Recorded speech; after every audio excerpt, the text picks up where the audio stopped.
페이지 117페이지 제11장 성경에 대한 이해력과 예언의 영 1.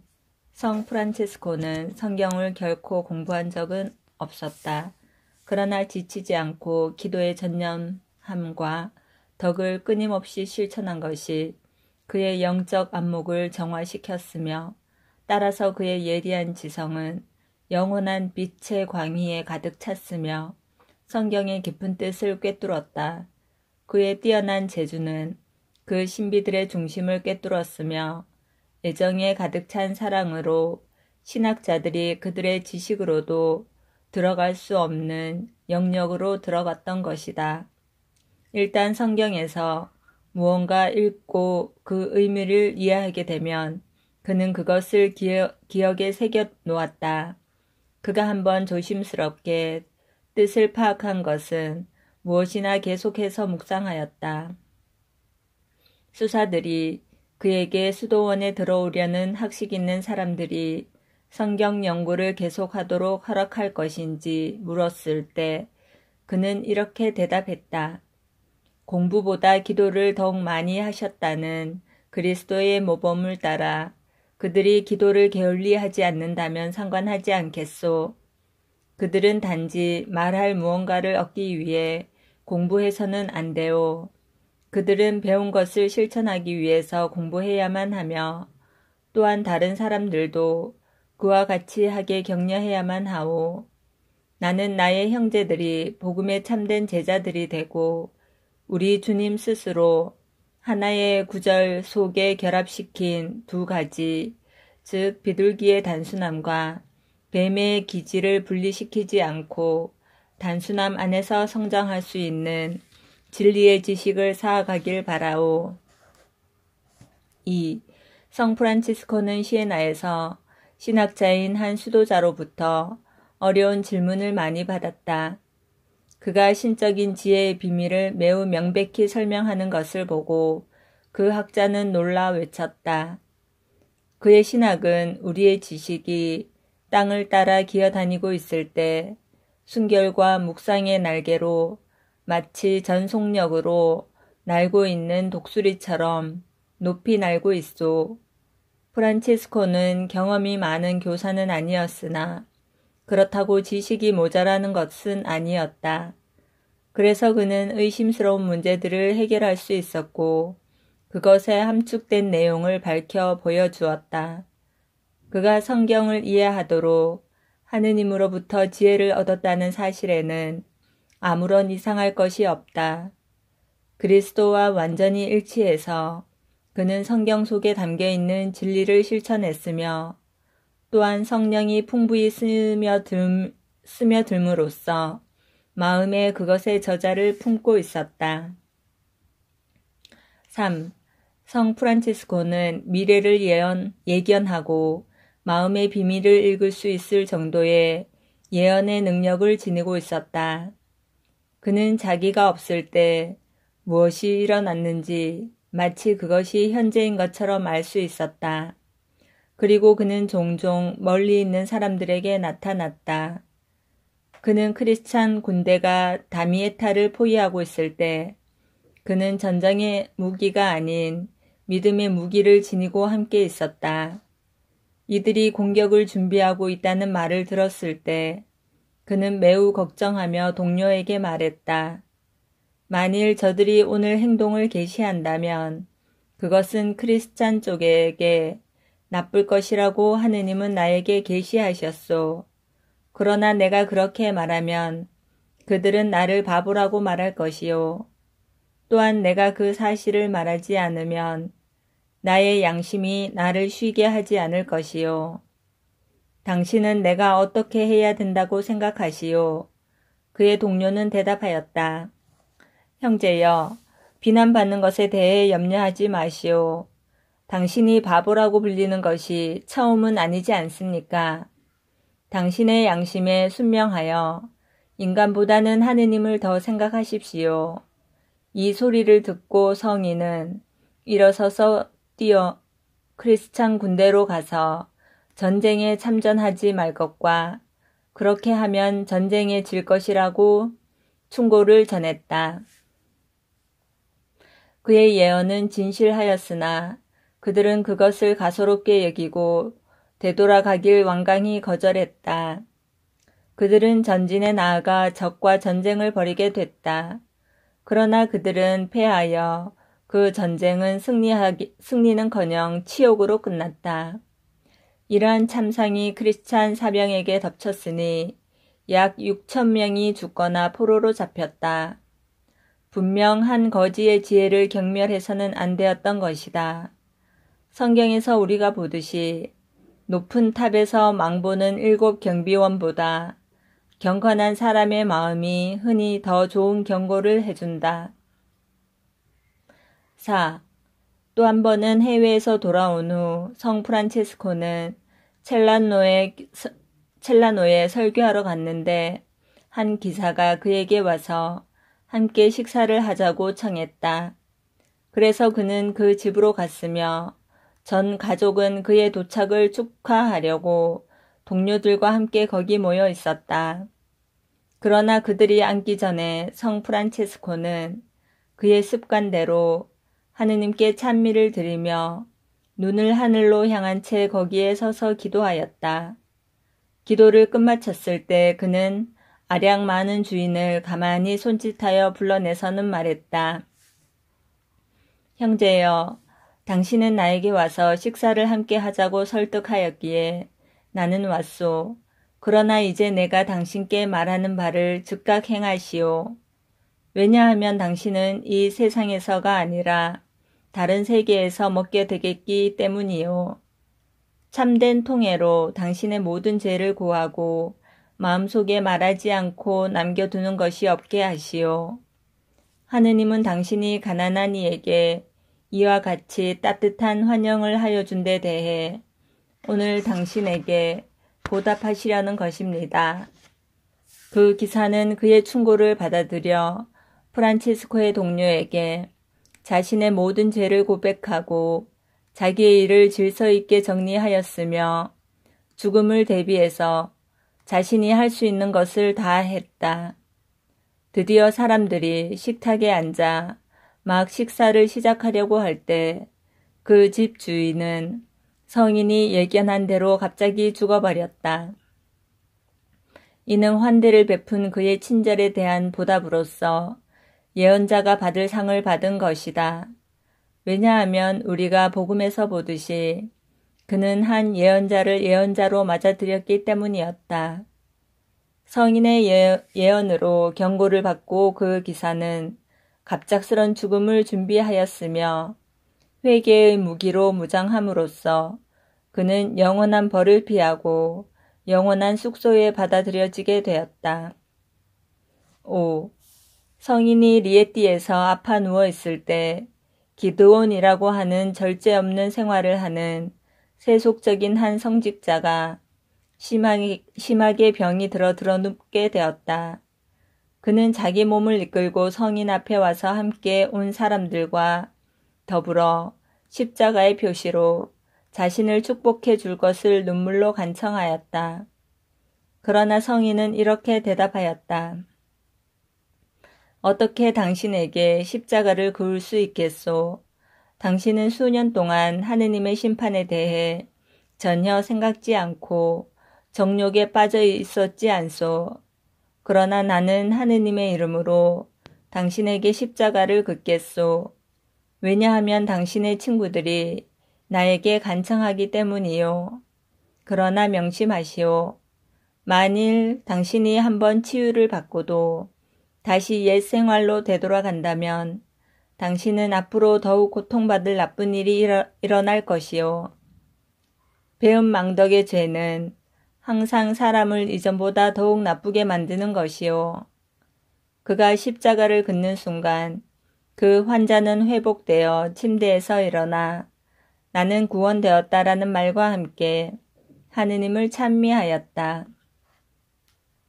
그 곁에 섰던 자들은 그의 뼈가 마치 건조한 지푸라기가 부서지는 듯이 우지끈 부서지는 소리를 내는 것을 들었다. 그러나 잠시 후에 그는 다시 하느님을 잊어버리고 자신의 육체를 다시 불륜한 행위에다 넘겨주었다. 그 후 어느 날 밤 그가 동료의 집에서 식사를 하고 난 후 잠자리에 들었을 때 그 집의 지붕이 그들 모두 위에 내려앉았다. 다른 이들은 도망쳤으나 그는 하느님의 정당한 징벌로 갇혀 죽었다. 그래서 그 사람의 최후의 처지는 처음보다 더 나빴던 것이다. 그는 스스로 감사할 줄 모르는 꼴을 드러내 보였으며 그가 용서받은 데 대해 감사해야 했을 때 하느님께 등을 돌렸던 것이다. 거듭 범하는 죄는 이중으로 죄를 범하는 것이다. 6. 한 번은 대단히 신앙심이 깊은 한 귀족 부인이 성 프란치스코에게 자신의 문제거리를 말하고 도움을 구하려고 왔다. 그녀의 남편은 그녀에게 잔인하게 대하고 그녀가 그리스도 섬기는 것을 막으려고 애쓰고 있어서 그녀는 하느님께서 선하심으로 남편의 마음을 움직일 수 있도록 그를 위해 기도해 달라고 성인에게 간청했다. 프란치스코는 그녀의 얘기를 듣고 말했다. 평화 안에서 가시오. 가까운 장래에 당신의 남편이 당신에게 위안이 되리라는 것을 믿어도 좋소. 그러고는 덧붙여 말하였다. 하느님께로부터 또 나에게로부터 나온 이 말을 남편에게 전하시오. 즉, 지금은 자비의 때이나 그러나 응보의 날이 따를 것이 오라고. 그가 그녀에게 축복을 주자 그녀는 떠나가 남편에게 와서 그 말을 전했다. 바로 그때 거기에 성령이 그에게 내려와 그는 새 사람이 되어 점잖게 우리 함께 하느님을 섬기며 우리의 영혼을 구합시다 라고 대답하였다. 아내의 제안에 따라 그들은 수년 동안 극기의 생활을 하다가 같은 날 그들 둘은 죽었다. 성 프란치스코의 초자연적인 선물은 확실히 비범한 것이었다. 그 초자연적 선물은 그로 하여금 절름발이에게 생명을 줄 수 있게 하였고 굳어버린 마음을 회개로 이끌 수 있게 하는 한편 놀랍고 명석한 영혼으로 그는 미래를 볼 수 있었으며 다른 사람들의 양심의 비밀을 읽을 수 있었다. 마치 엘리사처럼 그는 예언자 엘리야의 영의 2배 몫을 받은 것이다. 7. 한 번은 성 프란치스코가 시에나에서 한 친구에게 그가 마지막에 어떻게 될 것이라는 것을 얘기해 주었는데 성인에게 성경을 설명해 달라고 청했던 그 신학자가 그것에 대해 듣게 되었다. 그는 성인에게 가서 이 사람이 주장하는 것을 그가 정말 말했는가라고 물었다. 프란치스코는 자신이 그것을 말했다는 것을 인정할 뿐만 아니라 그 신학자가 다른 사람에 관해서 대단히 알고 싶어 했듯이 그가 끝에 가서 어떻게 되리라는 것도 성인은 예언했다. 그리고 더욱도 그를 확신시키기 위해 그는 아무에게도 드러내지 않았던 그 사람의 양심상에 있는 한 가책되는 일을 말하고는 그것을 건전한 충고로서 고쳐주었다. 프란치스코의 예언의 진실성을 증거하고도 남듯이 문제의 그 신학자는 그가 예언한 대로 결국 죽었다. 8. 해외에서 고국으로 돌아오는 길에 그는 아시시의 레오나르도 형제와 함께 가고 있었다. 동료는 걸어가는 반면에 그는 피로하고 지쳐서 그 자신은 여행길에 어느 만큼의 거리는 나귀를 타고 갔다. 레오나르도 형제도 역시 매우 피곤하여 인간의 나약함에 빠져 혼자서 불평하기 시작했다. 나의 가문은 그보다 훨씬 나은데 그는 말을 타고 가고 나는 걸어가면서 그의 나귀를 끌고 가야 하다니. 이러한 생각이 그의 마음에 떠올랐을 때 성인은 갑자기 나귀에서 뛰어내려 외쳤다. 형제여, 당신은 걸어가는데 나 혼자만 타고 간다는 것은 공평하지 못합니다. 당신은 세상에서 출생에서나 지위에서나 나보다 높았습니다. 이에 레오나르도 형제는 놀라고 당황해서 어쩔 줄을 몰랐다. 그는 꼬리가 잡혔다는 것을 깨닫고 프란체스코의 발 아래 꿇어앉아 눈물로 자기의 잘못을 고백하고는 그의 용서를 간청했다. 9. 훌륭한 수도자이며 성 프란체스코에게 대단히 헌신적인 또 다른 수사는 성인의 절친한 애정을 누리는 사람은 하느님의 사랑을 누릴 수 있고 그의 우정을 받지 못하는 사람은 하느님께 거절당하리라는 생각을 갖고 있었다. 그는 이러한 생각에 사로잡혀 괴로움을 당하고 있었다. 그는 성인과 가깝게 지내길 갈망했으나 아무에게도 자신의 마음을 털어놓지 않았다. 그 후 어느 날 프란체스코는 그에게 애정의 온갖 표시를 보내며 그를 오라고 초대하고는 이렇게 말했다. 이러한 생각들이 당신을 방해하도록 내버려 두지 마시오. 당신은 나의 각별한 친구들 가운데 내가 가장 좋아하는 사람이요. 나는 내가 할 수 있는 한 모든 사람과 우정을 당신께 보여주는 것이 오직 너무도 기쁠 따름이요. 그 수사는 놀랐으며 이전보다 더욱 성인을 따르게 되었다. 그가 프란체스코의 사랑 안에서 성장함에 따라 성령의 은총에 의해 그는 더욱 많은 재능을 풍부히 받았다. 성 프란체스코가 라베르나 산상에 있는 그의 은둔소에서 지내고 있었을 때 그의 동료들 중 한 사람은 성인이 손수 쓴 성경 몇 구절을 지니고 싶어 했다. 그는 영혼의 격렬한 유혹에 휩쓸리고 있었는데 그는 그것이 이 유혹을 끝나게 하든지 아니면 적어도 견디기에 더 쉽게 만들이라고 확신하고 있었다. 그는 온통 안절부절 못하며 그 갈망으로 지쳤으나 너무도 수줍어서 자기가 원하는 바를 성인에게 말하기를 두려워하고 있었다.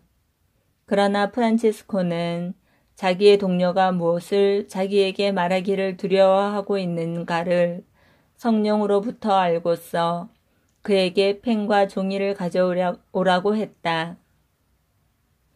그런 후 그는 하느님을 찬미하는 몇 구절을 손수 쓰고 덧붙여 그 수사를 위해 축복을 보태고는 말하였다. 이 종이를 가지고 가서 당신이 살아있는 동안 조심스럽게 이를 간직하시오. 그 수사는 자기가 그렇게도 몹시 원하던 선물을 받았던 것이다. 그러자 그의 유혹은 즉시 사라졌다. 성인의 필적을 담은 그 종이는 그 후로도 간직되었으며 기적을 일으켰고 성 프란체스코의 놀라운 힘을 입증하였다. 10. 또한 모든 면에 있어서 매우 거룩한 사람이며 모범적인 생활을 하는 다른 한 수사가 있었다. 그러나 그는 독단적인 사람이었다. 그는 모든 시간을 기도하며 보내고 너무도 신중히 침묵을 지켜 고백도 말로서가 아니라 표시로 항상 하였다. 성 프란체스코가 한 번은 그 수도원에 우연히 오게 되어 이 수사를 보고는 그에 대해 다른 사람들과 말했다. 그들은 모두 그를 칭찬할 뿐이었다. 성인은 말했다. 친애하는 형제들, 그를 그처럼 칭찬하지들 마시오. 그것은 악마의 속임수요. 당신들은 그것이 악마의 유혹, 마귀의 간교라는 것을 틀림없이 알게 될 것이요. 수사들은 그의 말을 심각하게 받아들이지 않았다. 그들은 그렇게도 분명히 거룩함이 나타나 있는 것이 배반적인 속임수를 가장할 수는 결코 없다고 확신하고 있었다. 그러나 며칠 뒤 그 수사는 수도원을 버리게 되었으니 성인이 그의 마음의 비밀을 꿰뚫어 보았던 통찰력은 분명하게 드러나게 되었다. 같은 방법으로 프란체스코는 확고히 서 있는 것처럼 보이는 사람이 넘어지는 것과 악에 깊이 빠져 있는 것처럼 보이는 다른 사람들이 회개하여 돌아올 것이란 것을 자주 정확히 예언했다. 그는 마치 눈앞에 보이는 듯이 멀리 떨어진 곳에서 일어나는 일을 보는 기적적인 광휘로서 영원한 빛의 근원으로 접근할 수 있었던 것 같다. 11. 성 프란치스코는 어느 날 자기의 대리자가 총회를 주관하고 있을 때 자기 방에서 기도하며 수사들을 위해 하느님 앞에서 중재하고 있었다. 거기서 한 수사가 어떤 핑계를 들어 순명하지 않았는데 프란치스코는 영적으로 그것을 알게 되었다. 그는 그 무리 중에 한 사람을 불러 말했다. 형제여, 나는 그 수사의 등에 붙어서 그의 목을 꽉 잡고 있는 마귀를 보았소. 그와 같이 사악한 영이 작용하고 있으니 그가 순명하여 보호받지 않으려 하고 자기 자신의 기분대로 하는 것도 놀라운 일이 아니요. 그러나 내가 하느님께 그를 위해 기도한 순간 마귀는 당황해서 떨어져 나갔다. 자, 이제 수사에게 가서 즉시 순명하라고 말하시오. 그 수사가 그 전가를 듣고는 즉시 회개하고 그 대리의 발 아래 자신을 겸손히 던졌다. 12. 다른 때의 두 수사가 오랫동안 갈망했던 것, 즉 성인을 보고 그의 축복을 받으려고 그레치오로 긴 여행을 하고 있었다. 그들이 도착했을 때 그는 보이지 않았다.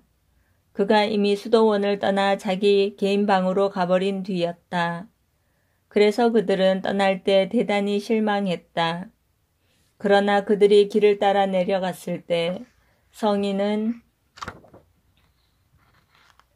예기치 못하게 자기 방에서 나와서 그들 등 뒤에서 그들을 불렀다. 그들이 도착했던 것과 떠났다는 얘기를 그는 그 누구에게로부터 들었을 리 만무했을 것이다.